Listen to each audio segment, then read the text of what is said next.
We have this data set, which is a piece of mining equipment that was provided to us for testing by a company called Pulse PLM.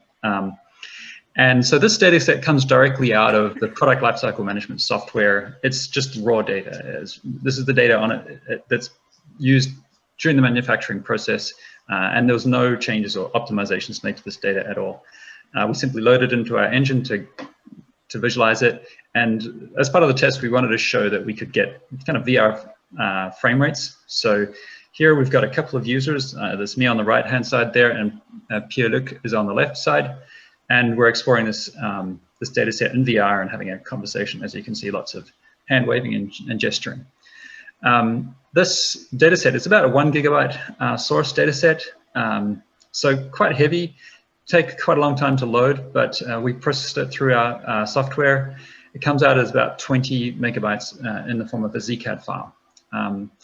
I just also should mention it says 17,000 parts in this data set. So 17,000 parts is right on that graph where, you know, most of the renderers are starting to struggle. We're getting 10 to 20 frames per second in the best case. We actually did load this same data set into a 3JS best renderer just to see what would happen, and we got about 3 or 4 frames per second on a good computer. So to support VR, just to give you some details, you really need about 90 frames per second. And you actually also have to render the scene once for each eye. So you're looking at more like 180 frames per second is what you really need for a VR experience to be decent. And in this case, you know, we're getting a solid, steady experience. So you know, this just kind of shows the kind of things you can do when you can achieve that kind of performance. You can take this raw data and throw it into a VR experience and have multiple people exploring it.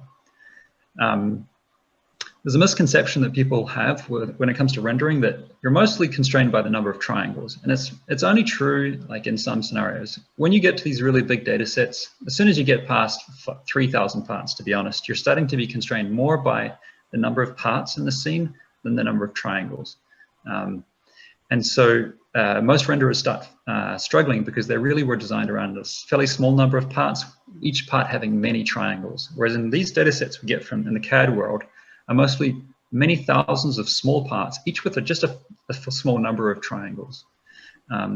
So there's no point in trying to, optimizing and reducing the number of triangles really won't change your performance too much if you're already bottlenecked by the renderer, by the number of parts. Yeah, so we actually tried, also as an experiment, this data set exported to gltf. So it started off as a 1 gigabyte CAD file, exported to gltf, or GLB, I should say. It was about 270 megabyte GLTF file. So that's really a little bit too much to load into the browser. It's 270 megabytes. You can't ask somebody to wait for 5 minutes while their web page loads. Whereas as ZCAD, it's 20 megabytes, and it's a streamed loading solution as well. So you know, you get to see this vehicle load.